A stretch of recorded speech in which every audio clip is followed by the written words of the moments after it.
Hello friends, good morning, welcome back to my channel অনেক blog কন্টেই। তোমরা সকলে কেমন আছো? আশা করি সকলেই ভালো আছো, মানে একটা ভালো আছো। তো সকাল সকাল চা খেয়ে যে কুচুকে একটু পড়াচ্ছিলাম। দেন শুরু হয়ে গেছে হোলি, আর আজকে হচ্ছে হোলির দ্বিতীয় দিন দেখতে পাচ্ছ আবার সবাই মিলে রং খেলতে চলে এসছে।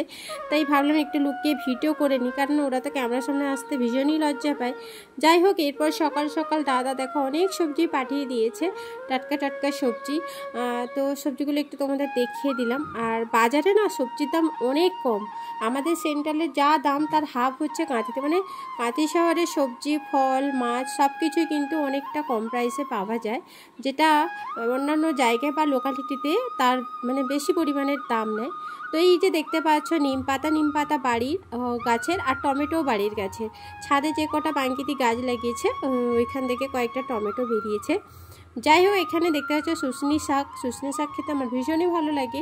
তো দিদিকে রিকোয়েস্ট করেছিলাম, তাই মাঠ থেকে অনেক কষ্ট করে এই যে শুশনি শাক কয়েকটা তুলে এনেছে, ওটা বেছে নিচ্ছে, রান্না হবে। তো যাই হোক, আমি বাজারে গেছিলাম আগের দিন। তো সব জামা কিনতে, তখনই না এই বাবলসটা নিয়েছিলাম কুচুর জন্য। তো যাই হোক, ও ট্রাই করছে, কম বেরোচ্ছে, তার শেষে আমিও ট্রাই করবো। আমার তো একদমই বেরোবে না, তাও তো কুচু অনেকটা বাবলস বের করতে পারছে, দেখতেই পাচ্ছ। তো চলো একটুখানি কুচুর সাথে খেলে নিই, তারপরে আসছে কথা বলতে।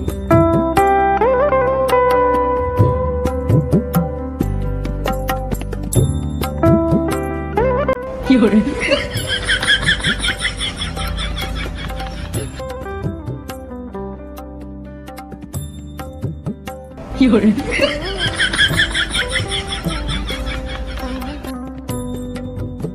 এরপর দিদি কুমড়ো ফুলের বড়া বানাচ্ছিল, তো আমাকে টেস্ট করতে দিল লবণ ঠিক আছে নাকি, কারণ আজকেও নিরামিষ হচ্ছে। আর দোল থেকে আমাদের কয়েকটা দিন নিরামিষ চলছে, সেটা আগেও বলেছি। তো যাই হোক, খেতে কিন্তু ক্রাঞ্চি হয়েছিল। তারপর খেতে খেতে হঠাৎ করে দিদি ফোন করলো যে এখন প্রায় বাজে কটা জানো তো, দুপুর 2টো মতন বেজে গেছে। আমি স্নান সেরে নিয়েছি, তারপরে হঠাৎ করে আমি বেরিয়ে গেলাম পাপনকে আনতে নার্সারি স্কুলের কাছে, কারণ দুপুরের টাইমে তার দাদা কাঁটিতে আসছে, তো নার্সারি স্কুলের কাছে ছেড়ে দিবে।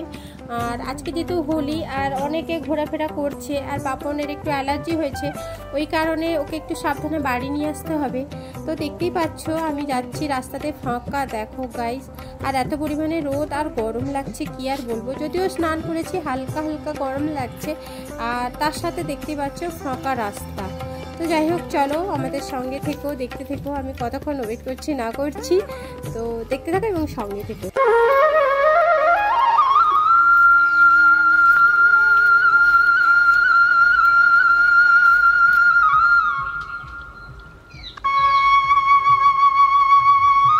সো ফ্রেন্ডস, প্রায় আমি 15 মিনিট দাঁড়িয়ে আছি, যে আঙুল দিয়ে দেখালাম ওই রাস্তার ধরে কিন্তু পাপন আসবে, দেখতেই পাচ্ছ। আর এখানে দাঁড়াতে দাঁড়াতে হঠাৎ করে আম গাছে লক্ষ্য পড়ে যায়, দেখতে পাচ্ছ আমের অনেক কিন্তু ছোট ছোট আম হয়ে গেছে, কি সুন্দর লাগছে। আর গরম গরম লাগছে, তো মনে হচ্ছে একটাখানি পেরে খাই, যদিও আমি খাই না কোনোদিন, জাস্ট তোমাদের দেখালাম। তো ফাইনালি পাপন এসছে, দেখতেই পাচ্ছ। কতক্ষণ দাঁড়িয়ে আছি, রং মাখানি না অ্যালার্জি, তো পাপনও রং মাখেনি, আমি রং মাখিনি। তো এই মাত্র পৌঁছালো বাড়ি। তো চলো, তো এখন প্রায় 3:30 মতন বেজে গেছে। তো এরপর খাওয়া দাওয়া করবো, মেনুগুলো দেখাচ্ছে। ওই যে কুমড়া ফুল টেস্ট করছিলাম, চপটা ওটা বড়া মতন হয়েছে। আর জানো তো গাইস, শাকটা বাছা হয়েছিল, এবার নিরামিষ বলে আর খাবো না বলে বেছে রেখে দেওয়া হয়েছে, পরে আবার খাওয়া হবে। আর এখানে সমস্ত রকম সবজি দিয়ে কাঁচা আমের টক হয়েছে, আর এখানে পটলের ঝোল হয়েছে মটরশুঁটি দিয়ে, যেটা খেতে দারুণই লাগে। আর এখানে হয়েছে শাকের একটা লটপটি। সো চলো খাওয়া দাওয়া করে নিই, তারপরে এসেছি কথা বলতে। Hello friends, good evening. আর আজকে আমাদের যেহেতু 20 নম্বর ওয়ার্ড, তো এখান থেকে মানে অনেকেই মিলে, মানে মহিলারা অনেকেই মিলে এটা করলো দোলযাত্রার উপলক্ষে, দোল উৎসবের উপলক্ষে। যে দেখতে পাচ্ছ কচি কাচাদের নিয়ে সামনের মন্দিরে একটা প্রোগ্রাম করবে, মানে পুরো গ্রামটা কিন্তু এইভাবে ঘুরেছে, ভীষণই ভালো লাগছে। তো চলো তোমরাও দেখতে থাকো, আমিও দেখতে থাকি। তো চলো।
সো ফ্রেন্ডস, প্রোগ্রাম দেখলে তো এই পুকুর পাড়ে যে মন্দিরটা দোল উৎসব হচ্ছে, এখানকার ঠাকুরটা দেখো কি সুন্দর লাগছে, তাই না?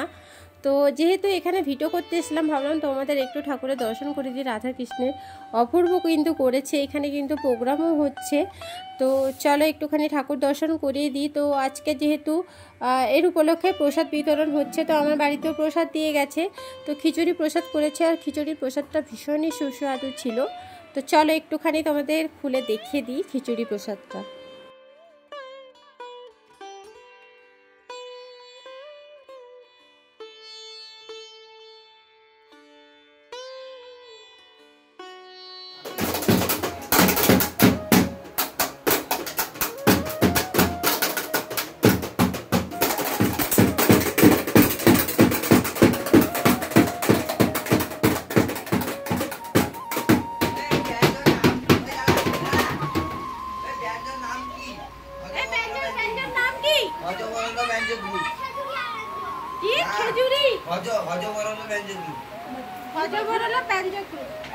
তো যাই হোক, এদের বাজনার যা আওয়াজ, তো ফাইনালি আমি বেরিয়ে এসেছি, দেখতেই পাচ্ছ। তো সেটা মজার ছলে বলেছিলাম যে এদের আওয়াজের চোটে আমি বেরিয়ে পালিয়ে এসেছি।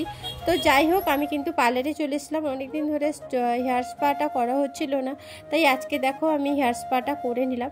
তো চলো, আজকের ব্লগটা কেমন লাগলো অবশ্যই কমেন্ট করে জানো। আজকের জন্য এন্ড করলাম, টাটা।